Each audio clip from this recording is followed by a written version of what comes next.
Back in 2020, when the pandemic was still causing all kinds of chaos, I started driving for Uber to make ends meet. I was laid off from my retail job and needed quick income. The thing about rideshare gigs is you see all kinds of people, especially when you're working late nights like I was. Ho, ho, ho! There were awkward encounters, drunk passengers, weird conversations, but none of that compares to what happened one Friday night in October. He said, "Yeah, that's right," in a quiet, calm voice.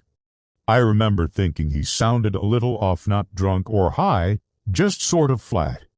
Emotionless, but I didn't think too hard about it at the time. Ho, ho, ho! No street lights, big yards, and lots of trees. As we approached the address, he suddenly leaned forward. I stopped near the front of the house and put the car in park. He didn't get out. I looked back at him and said, "Everything all right?" He stared at the front door and said, "Wait here." And he got out and started walking toward the house. He wasn't talking, but I could feel him watching me. Ho, ho, ho! The hairs on my arms were standing up. He was still staring at the back of my head. Eventually, I drove home, constantly checking my mirrors. But every time I get a ping in a dimly lit parking lot or have a silent passenger in the back seat, I remember that night. Ho, ho, ho! And I remember that feeling that something terrible could have happened, that maybe he changed his mind at the last second, or maybe he was never planning to do anything, just wanted to scare someone. But I still wonder what he meant, and if he ever found the right car. When I got home, I looked at the trip details again. Something was off. The name had changed. It no longer said Derek. Ho, ho, ho! It was blank. No name, no profile picture, no trip history. It was like the ride never happened. I contacted Uber support to report it, but they told me the trip data was unavailable. They said sometimes that happens if the app crashes or if the rider cancels midway. But I know what I saw. I know I completed the trip. Ho, ho, ho! I know the man got in and out of my car, and I know he said what he said. "You picked the wrong guy up tonight." At one point, I tried to lighten the mood. I said, "Rough night." He replied, "You could say that." I asked if everything's all right, and he said, "Not yet." I didn't ask any more questions. He didn't go to the front door. He walked around the side of the building and disappeared from view. Ho, ho, ho! You ever wonder how you're going to die? I froze. I laughed awkwardly and said, "Not really something I think about." He didn't laugh. He just leaned back in his seat, and after a few seconds he said, "I think about it all the time." Then he opened the door and got out without another word. He didn't close the door right away. He just stood there for a second, half in and half out of the car. Ho, ho, ho! Then he looked at me and said, "You picked the wrong guy up tonight." He shut the door and walked off into the darkness behind the bowling alley and said, "Actually, can you pull into that driveway right there?" He pointed to a house on the right. The house was dark, no lights on inside or out. Ho, ho, ho! It looked old and abandoned, honestly. It had an overgrown lawn and paint peeling on the siding. There was also no car in the driveway. I said, "Is this your place?" And he said, "Just pull in." It was a little after midnight, and I had just dropped someone off at a hotel near the outskirts of town. Ho, ho, ho! My app pinged almost immediately with a new request. The pickup location was about 6 minutes away in front of a bowling alley that was part of a strip mall. The ride was technically still going.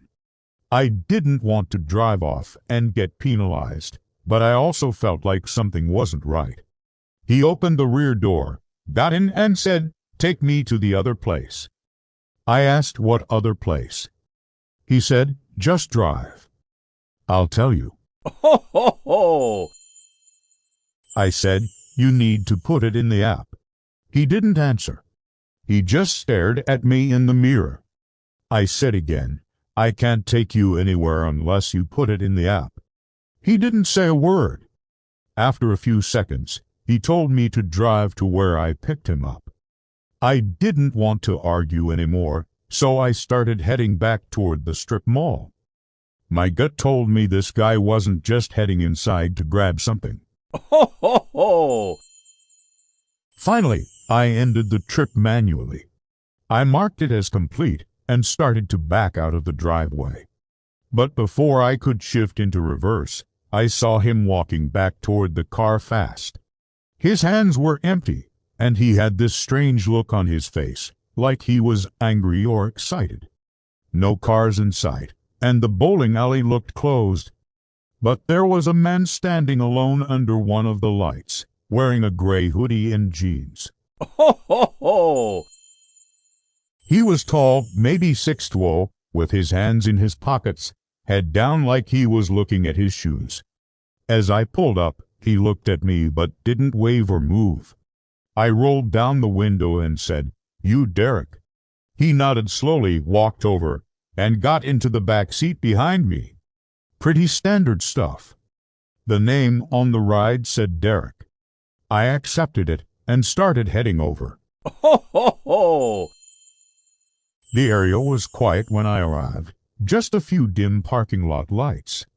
I started the trip and asked him if the destination in the app was correct, an address about 20 minutes away in a residential neighborhood I'd never been to.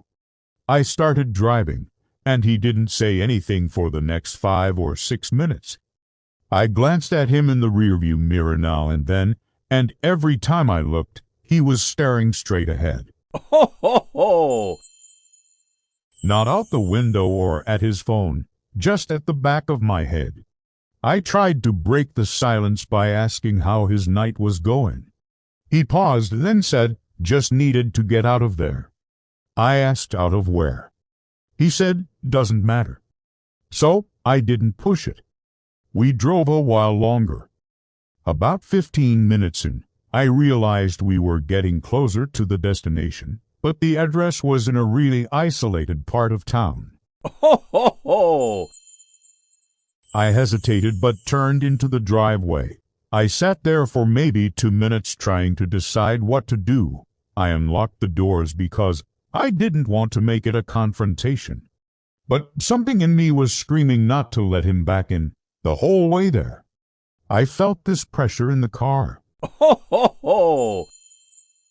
When we got back to the strip mall, I parked under the same light where I picked him up, but before I could say anything, he leaned forward and asked.